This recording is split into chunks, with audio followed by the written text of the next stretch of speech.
in the Boston Common on 420 with about 800 other students, and we put our foot down. We let them know what was up. So that's what we're doing here again, you know. And so what I want to talk about right now is net neutrality. Does anybody know what net neutrality is? Okay, well, it's right on.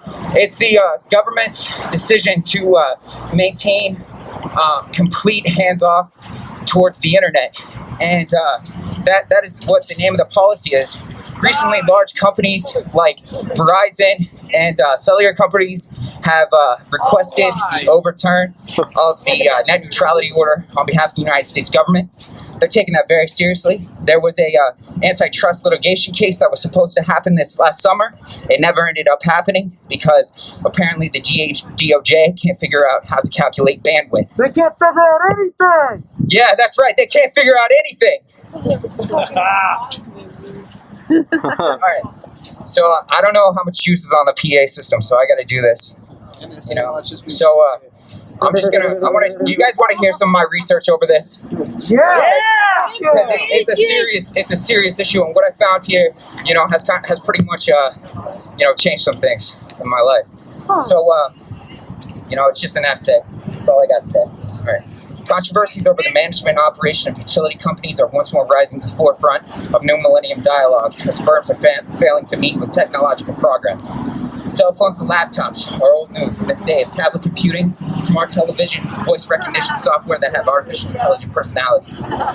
At the very heart of this progress is that which is synonymous with economics and the driving force of any society, communication. The long-awaited leap from simple voice conversations to instantaneous 1080p video feed of friends and loved ones from anywhere on the planet has arrived. Up to this point, hardware companies such as Apple, Motorola, HTC, and others have created expansion in new industries, partnering with connectivity providers such as Sprint, Comcast, and others. Consumers have boomed to this market, quickly ballooning it into the wireless sensation it is today. However, in recent years, connectivity providers operating in the private sector have developed a disincentive to invest in improving connectivity speeds. Even though the potential number of computations processed by hardware far exceeds the potential rate at which information is received using common consumer access channels. Additionally, firms have failed to open new markets through non-development of remote regions to provide adequate connectivity provision at a competitive and non-monopolistic price. The result of these actions has led to collusion by the dominant firms in the connectivity provisioning market as a result of an inelastic demand curve due to society's need to communicate. To utilize communication in order to transact commerce and therefore exist. The realization of this deadweight loss to society emerges as new technology has the ability to replace the old and improve our infrastructure through combining the three archaic technologies of cable, phone, and radio frequencies into one single digital fiber optic cable. Scientifically, utilizing light speed through a single fiber optic line has the proven capabilities of providing speeds well above equivalent to any technology now in place. Lack of development in fiber optic landline technology in general has led to spectrum traffic on wireless fidelity frequencies due to seemingly unplanned broadcast points in concentrated greater metropolitan, urban, and concentrated suburban environments that results in inefficient allocation of bandwidth and as a result, economic inefficiencies.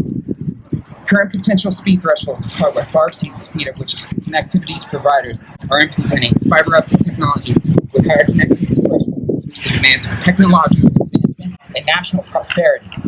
This intuitively obvious breakdown recognizes the need for utilizing democratic government agencies to not only enforce the policy of net neutrality, as it is grossly inhibiting the technological boom and economic progress, but covertly review, act as a moderator, ensuring the implementation and regulation of bandwidth spectrum, fiber optic technology that will improve critical infrastructure, which we know isn't going to happen.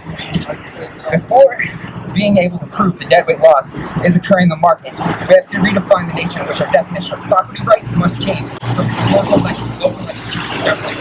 Therefore, my application of property rights is the actual scientific measurement of data, which is the bit, by showing that it is in fact the raw good that is most applicable to a consumer rather than entrepreneurial ability, natural property, or impulse. They're using J.B. Buchanan's theory of theory and coalition ideas to provide to each consumer the best steps for converting the status quo to an improved technology that will provide the best quantity at the fastest speed, lowest price, no consideration for possible disintegration of large, with no consideration for the disintegration of large companies. That means we do this because that's what is right. That's what's right there. That's the technology available. Companies which are now participating in collusion and predatory tactics have no consideration by the public body, as the company should have disintegrated by the nature of capitalistic mechanics, and the improved company should have replaced it, which would have created more jobs than the ones being lost by allowing the sick industry to continue. Large metropolitan areas like New York and Boston are areas in which large populations are residing and block relative consequences of geographical distribution. As such, the ability for local, smaller municipalities to group together in their communities and implement fiber optic technology as a community goal is readily available. These local communities are afforded the ability to supply excellent internet provision to consumers within the area at an affordable price. The entire concentrated municipality is operating on the same bandwidth, whether it is publicly or privately provided. Instances of communities in these two cities have already implemented fiber optic technology and offer it as a competitor to cable, satellite, and DSL. The performance of fiber optic technology in these communities portray a scenario where a benefit-maximizing consumer will by nature decide that a very large majority of people within their immediate environment prefer to divide a single fiber optic landline with a premium broadcast point and divide up that broadcast point with its neighbors. So basically, you're sitting somewhere and your neighbor is operating on a wireless access point, and you guys are both having two different access points. They're overlapping. It's stupid.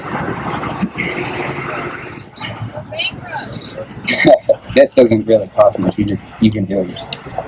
It can be done easily.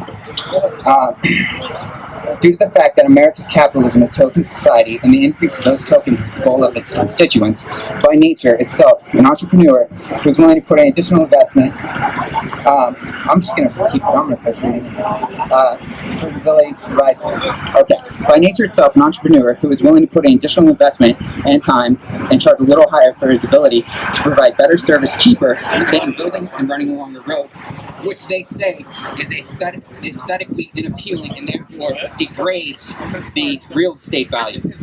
So these assholes themselves say that things like having 1 million satellites, attached to the side of buildings.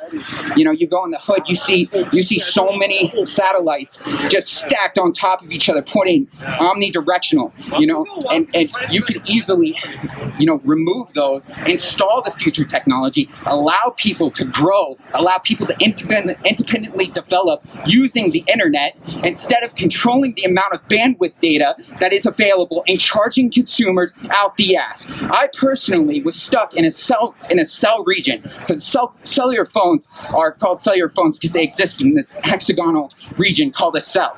So if you exist, and these cells are all across the United States, so if you exist in a cell that is going to be limited by the amount of connectivity of which they're going to provide you, then you're going to get extorted. The extortion amount can cost me, I got a bill personally for $1,400 for just exceeding my bandwidth usage. Now, bandwidth usage is simply a matter of broadcasting a binary signal from a cell tower to your phone. That costs absolutely nothing. So, I digress. Why are we paying so much money? Code should be free!